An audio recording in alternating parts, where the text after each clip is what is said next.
ادوکسی، حمایت زندگیم را دگرگون کرد. ادوکسی، حمایت و پشتیبانی یعنی قدرت دادن به افراد. ادوکسی، به شما این شانس را میده تا روی پای خودتان بایستید.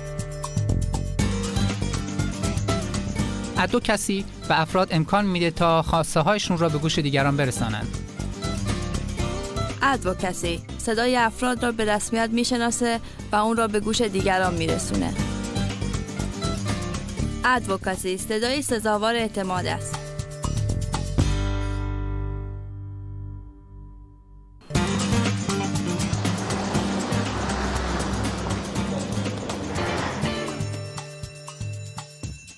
My name is Rachel Carmichael. من ریچارد کارمایکل هستم و 16 سال دارم.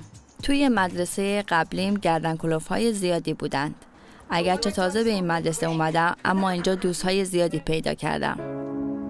یک بار در مدرسه قبلیم دماغم رو واقعا شکوندن.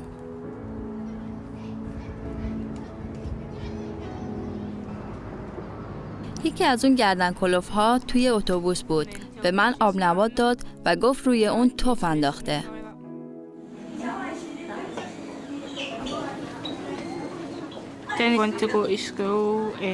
دوست نداشتم دیگه به مدرسه برم. مدرسه واسم اصلا جالب نبود. اگر با کاترین آشنا نمی شدم هیچ چیزی تغییر نمی کرد. الان دارم به باشگاه فوق برنامه میرم. اسم باشگاه اینه گردنکلفتی ممنوع.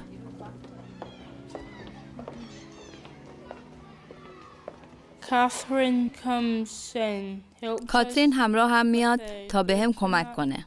Do you think it happens more with the younger children then? To be an advocate needed to have skills to work with children. برای اینکه به عنوان حامی فعالیت کنم، باید مهارت کافی برای کمک به بچه‌ها رو داشته باشم. بعضی از بچه‌ها در یادگیری و برقراری ارتباط مشکل دارن و نمیتوانن احساساتشون رو خوب بیان کنن. اونا سابقه گردنکلفتی و باجگیری داشتند و سعی داشتن به نحوی به همه بفهمونن که این مسئله براشون خیلی دردسر ایجاد کرده و واسه همین دوتا انیمیشن ساخته شد. گروه کوچکی برای ساخت انیمیشن تشکیل دادیم. انیمیشن بر مردم تاثیر زیادی گذاشته. پسرک هرگز در مدرسه احساس راحتی نمی کرد. اگه با بقیه متفاوت باشید، احساس خوبی ندارید. توی زنگ تفریح همیشه گوشه‌ای تنها می نشست. آرزو می کرد بابا مامانش بیان و به خونه ببرنش. موقع نهار بچه‌ها روی سر شیر می ریختن. اونم با ترس و لرز زیاد می رفت به سمت دفتر. وقتی می شنیدم که خیلی از بچه‌ها نه تنها از گردنکلفتی توی مدرسه بلکه از گردنکلفتی بیرون مدرسه شاکی هستن و به من میگن که فکر میکنن کسی این مسئله رو جدی نمیگیره، خیلی ناامید و شرمنده میشدم.